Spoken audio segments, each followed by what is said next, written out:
अस्सलाम वालेकुम, आदाब, नमस्कार। परभनी न्यूज़ महानगर में आपके साथ शेख इफ्तिखार। ये बांध में लगाए ना, इसलिए प्रॉब्लम है। हाँ, उसका वजन ज्यादा है।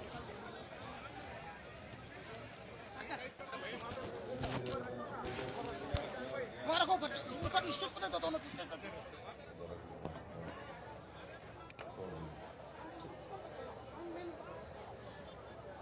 अज़ीज़ान मिल्लत, इस दहशतगर्दाना हमले के खिलाफ कश्मीर से लेकर मुल्क के कोने कोने में हर शख्स ने अपने तरीके से उसकी मजम्मत की और अपने तरीके से इज़हार ताज़ियत भी पेश किया। कश्मीर की जामा मस्जिद में मीर वारिस ने, हज़रत मौलाना मीर वारिस ने भी जुमे के खुतबे से पहले मस्जिद के अंदर उस दहशतगर्दाना हमले के खिलाफ इज़हार ताज़ियत को पेश किया। मैं ये बात यहाँ पर ये रखना जरूरी समझता हूँ कि हम ये देख रहे हैं, बल्कि बरसों से देख रहे हैं कि पाकिस्तान से ट्रेंड याफ्ता दहशतगर्द हमारे वतन अजीज में आकर यहाँ पर दहशतगर्दी करते हैं और कई मासूम लोग अपनी जानें उसमें गंवा चुके हैं। पुलवामा हमने देखा, उरी हमने देखा, पठानकोट हमने देखा, पिछले साल जुलाई में वैष्णो देवी के करीब एक मुकाम पर 7 टूरिस्ट सैयाह को मार दिया गया। ये बड़ा ही अफसोसनाक वाकया है कि दहशतगर्द आकर खवातीन और बच्चों को अलग करते हैं, मर्द लोगों को अलग करते हैं, उनसे उनका मजहब पूछकर, और अगर वो मुसलमान नहीं है तो उनको गोली मार दिए। यहाँ पर उलमा इकराम तशरीफ फरमा है, वो मुझसे बेहतर और मुझसे मौसर तरीके से आपको समझा सकेंगे कि दीन इस्लाम में कितना बड़ा गुनाह है किसी को कत्ल करना, मगर इस तरह से हरकत करना और फिर गोली मारकर उनकी तस्वीर निकालना, सेल्फी निकालना, यकीनन ये लोग इंसान कहलाने के लायक नहीं है। हम जितनी भी इसकी मजम्मत करें वो कम है। बल्कि मैं अपनी पार्टी की जानिब से जब मरकजी हुकूमत ने आल पार्टी मीटिंग बुलाई, मैंने उस आल पार्टी मीटिंग में इस बात को रखा कि अक़वाम मुत्तहिदा के सिक्योरिटी काउंसिल का रेजोल्यूशन है जो 9/11 के बाद सिक्योरिटी काउंसिल ने उसको अपनाया था, जिसमें 4 निकात दिए गए। तमाम ममालिक से कहा गया कि दहशतगर्दों को पनाह नहीं देंगे, उनको पैसों से मदद नहीं करेंगे, उनकी ट्रेनिंग नहीं करेंगे। मगर बरसों से पाकिस्तान अपने मुल्क में दहशतगर्दों को ट्रेनिंग देता है भारत के खिलाफ। फिर अक़वाम मुत्तहिदा का आर्टिकल 51 है जो इस बात की इजाजत देता है किसी एक मुल्क को वो सेल्फ डिफेंस में अपने मुल्क के तहफ़्फ़ुज़ के लिए दूसरे मुल्क पर वो अपनी मिलिट्री कार्रवाई कर सके। मैंने उसका भी हवाला दिया। और ये आर्टिकल 51 सिर्फ मुल्क के खिलाफ नहीं, बल्कि जिस मुल्क उस अपने मुल्क में दहशतगर्दों को पनाह देता है, जिसको अंग्रेजी में नॉन स्टेट एक्टर कहते हैं, ये एलईटी पाकिस्तान की हुकूमत की ISI की एक नाजायज औलाद है। और फिर आप ये भी जानते हैं कि हमारे भारत के संविधान में आर्टिकल 355 है जो इस बात को कहता है कि मरकजी हुकूमत की जिम्मेदारी है कि किसी रियासत में अगर बाहर से हमला होता तो उसको रोके, और बैनुल-अक़वामी कानून हमको इस बात की इजाजत देता है कि हम पाकिस्तान की एयरफोर्स, पाकिस्तान की नेवी का ब्लॉकेट करें, और करना भी चाहिए। हमको इस बात की इजाजत देता है कि हम इंटरनेट का उनका उसको जैम करें, हैकिंग कराए हमारे एथिकल हैकर्स के साथ जो इस मुल्क में बड़े पैमाने पर हैं।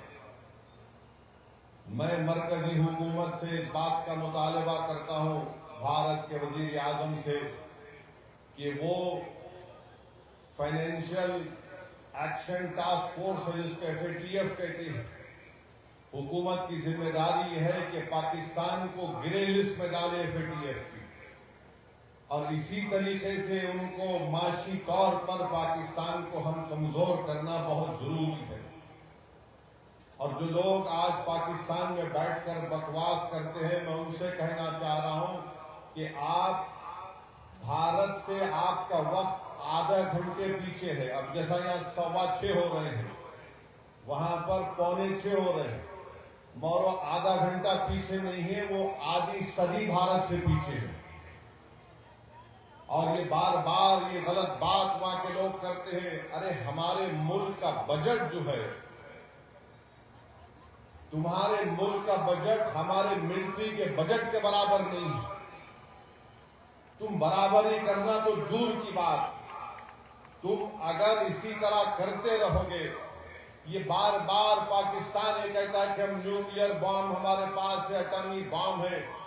याद रखिए, अगर आप किसी मुल्क के अंदर जाकर मासूम लोगों को मारेंगे तो कोई भी मुल्क खामोश नहीं बैठने वाला है, चाहे हुकूमत किसी की भी हो।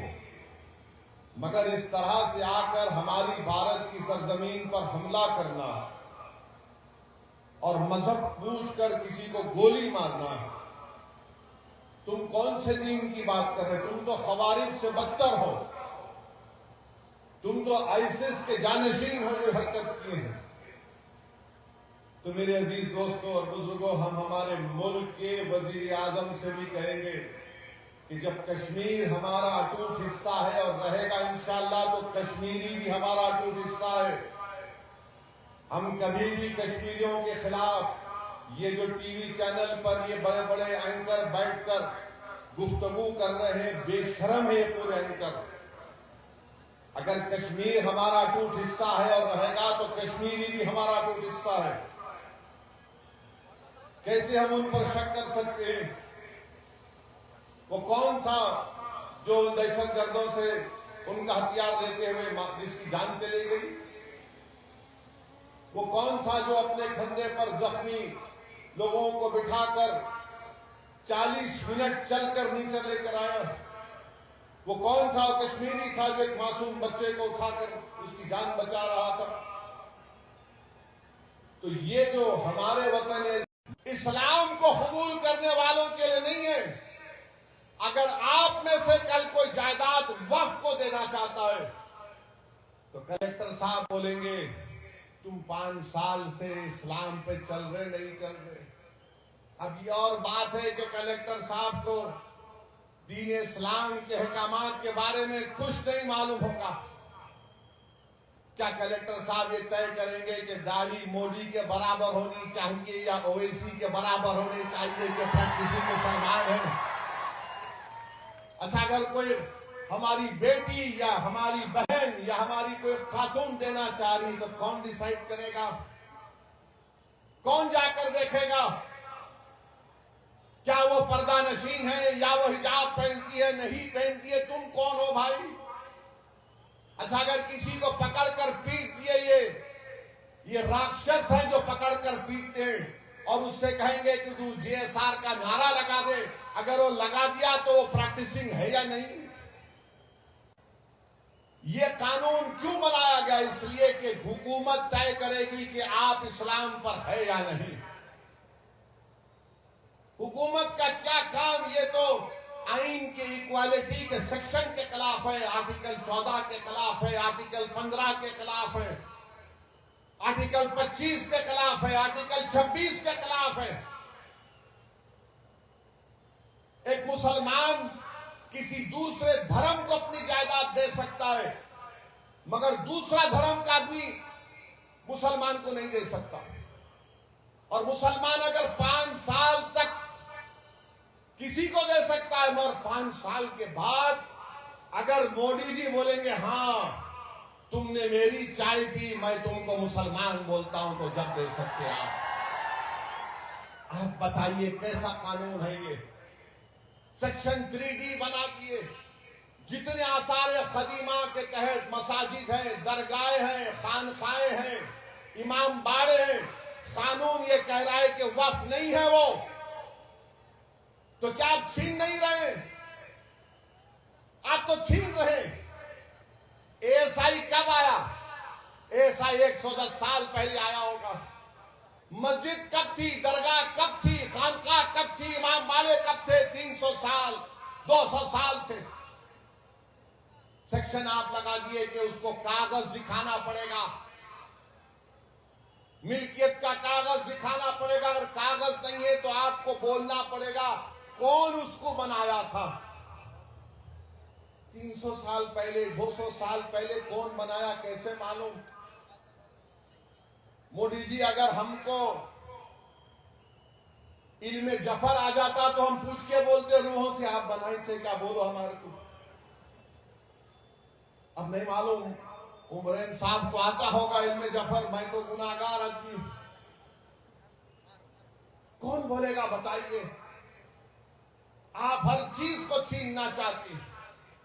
आपने कानून बना दिया कि अगर गवर्नमेंट की प्रॉपर्टी में और वक्फ की प्रॉपर्टी में झगड़ा होगा तो डेजिग्नेटेड ऑफिसर तय करेगा। गवर्नमेंट का अपॉइंटी तो गवर्नमेंट के हक में करेगा ना। तुम बोलते कोर्ट को तय करो, नहीं, तुमने कहा हमारा ऑफिसर। अब कौन सा ऐसा ऑफिसर होगा जिसकी सर्विस के 15-20 साल 5 साल रहेंगे, हुकूमत के खिलाफ के ऑर्डर देगा? नहीं देगा। और ये भारत के आईन के खिलाफ है कि कोई अपने ही मुकदमे में जज नहीं हो सकता, जिसको अंग्रेजी में कहते हैं प्रिंसिपल्स ऑफ नेचुरल जस्टिस। और हमारे आईन का जो बेसिक स्ट्रक्चर है उसका हिस्सा है ये। मगर आपने हमसे जायदाद छीनने के लिए ऑफिसर को बना दिया। आपने क्या क्या, मैं तो ये जो टीवी चैनल पर जाकर ये जो छिछोरे बैठते हैं, ये जो जोकर बैठते हैं, एक ट्रैवल एजेंट है, उन्हें इमाम एसोसिएशन का जिम्मेदार, एक फुला है उन्हें बैठता, कभी कोई इनसे पूछता नहीं कि इसमें 44 अमेंडमेंट का एक सेक्शन बताओ जिससे वक्फ को फायदा होगा। कुछ नहीं मालूम, पूरे के पूरे थम्स अप है। एक हमारा प्रधान है जिसकी डिग्री नहीं है मगर इनके पास तो कागज भी नहीं है, कुछ नहीं है इनके पास, वो भी नहीं है, वो भी नहीं है। जिसको पढ़ना लिखना नहीं आता वो पढ़े लिखों से ज्यादा ज़हीन होता, उन्हें बोलता मेरी जमीन कागज पढ़ो। और ये बैठकर ये जो आज बीजेपी की तारीफ कर रहे हैं, याद रखो ये वक्फ की जायदाद का मालिक अल्लाह है, अल्लाह रहेगा। ये तुम्हारी अम्मा के महर में नहीं आया है, सो याद रखो। कभी कभी ऐसा लगता है कि माफ करना मौलाना कह रहा है, इनके लुत्फे में फर्क दिखता मुझे। कहां क्या क्या बके जाते हैं। अरे छीन रहे हैं हमारी जायदाद को, मस्जिदों को छीन रहे हैं। अगर वो सेक्शन 3C, सेक्शन 3D रहेगा तो फिर ज्ञानवापी की मस्जिद वक्त नहीं रहेगी। हम मुकदमा लड़ रहे हैं ज्ञानवापी का, मथुरा का मुकदमा लड़ रहे हैं, वो नहीं रहेगा, 3D वक्फी नहीं रहेगा। इस तरह का कानून बना है मोदी और बीजेपी ने। और सब लोग बोल रहे हैं ऐसा हो जाएगा, पूरा हो जाएगा, ये हो जाएगा, वो काम हो जाएगा। आप बीजेपी के लीडरों से सुनो, नहीं नहीं अब तो बस गरीब मुसलमानों का कल्याण ही कल्याण है। हैदराबाद में, मेरे हैदराबाद के एक इलाका है फतेह दरवाजा कहती, वहां पर एक शख्स ने अखबार में इश्तिहार दिया जिसके सर पे बाल नहीं है, गंजे नहीं है, फुला तारीख को आ जाओ मैं दवा लगा तो बाल उग जाएंगे। 100 लोग चले गए वहां पे। अरे होगा भाई, सबको लगाया उन्हें। उसके बाद उनके सर पर लाल लाल निशान पड़ गए, उसके पीछे पड़ गए। तो क्या बोला?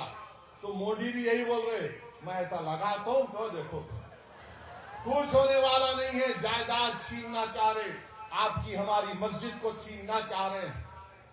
ये हमारी बका का मसला है, याद रखो।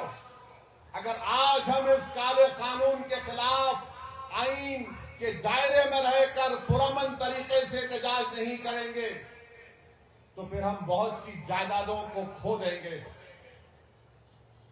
आप दिल्ली में 120 प्रॉपर्टीज को हम जो वक्फ की है, सच्चर कमेटी ने कहा 2008 में उसकी लागत 7,000 करोड़ है या 2025 है। मोदी कहते नहीं है वो वक्फ की नहीं है, गवर्नमेंट की है। आप बताइए, गवर्नमेंट का कब्रिस्तान हो सकता है क्या? क्या गवर्नमेंट की मस्जिद हो सकती है क्या? पार्लियामेंट के सामने की मस्जिद को मोदी कहते हैं वो मस्जिद मेरी है, हुकूमत की है।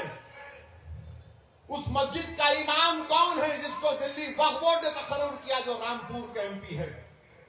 अगर यह कानून रहेगा तो कल पार्लियामेंट के सामने की मस्जिद पर नोटिस लग जाएगी, ये गवर्नमेंट प्रॉपर्टी है। मेरे अजीज दोस्तों और बुजुर्गों, मैं पूरी जिम्मेदारी के साथ आपसे कह रहा हूं, जज्बात में लाने के लिए नहीं कह रहा हूं, बल्कि आपको पैगाम देने के लिए, आप में शऊर को बेदार करने के लिए। वक्फ बोर्ड अब सिर्फ एक पोस्ट ऑफिस बन के रह गया है।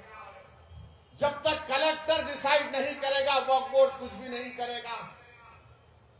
मुस्लिम धर्म का वक्फ बोर्ड है, इसमें सिर्फ मुसलमान मेंबर हो सकता है।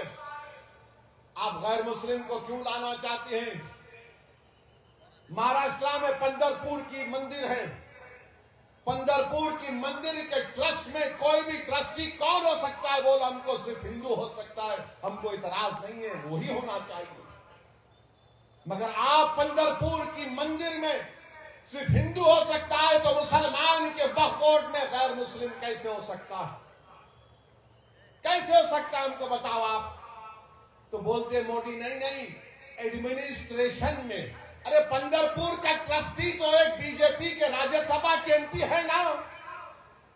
को ऑर्डर होगा म्यूटेशन करो, और वक्फ बोर्ड में तो पूरे मोदी जी के चाय पीकर बैठने वाले हैं, वो सब खामोश बैठ जाएंगे, उसके खिलाफ कोई आवाज नहीं उठाएगा। हाँ, ये वक्फ की प्रॉपर्टी नहीं थी। याद रखिए, ये मंसूबा है। और जैसा कि सदर all India Muslim personal board ने कहा कि वक्फ हमारे लिए, मुसलमानों के लिए इबादत है। हम अपनी बात, आप दो गैर मुस्लिम को रिजर्वेशन दे रहे हैं। हमको रिजर्वेशन बोल का नाम आया तो नहीं दे सकते, मगर आप दे रहे हैं दो को। सेंट्रल वक्फ काउंसिल में 11 गैर मुस्लिम को आप बना सकते हैं। क्यों बनाना चाहते हैं आप? ताकि हमारी मजहबी शनाख्त को खत्म करके रख दिया जाए। तो मेरे अजीज दोस्तों और बुजुर्गों, तुम्हारा मेरा रिश्ता खून का नहीं है। तुम्हारा मेरा रिश्ता उस रब्बे करीम ने जो जोड़ दिया है कलमे की बुनियाद पर।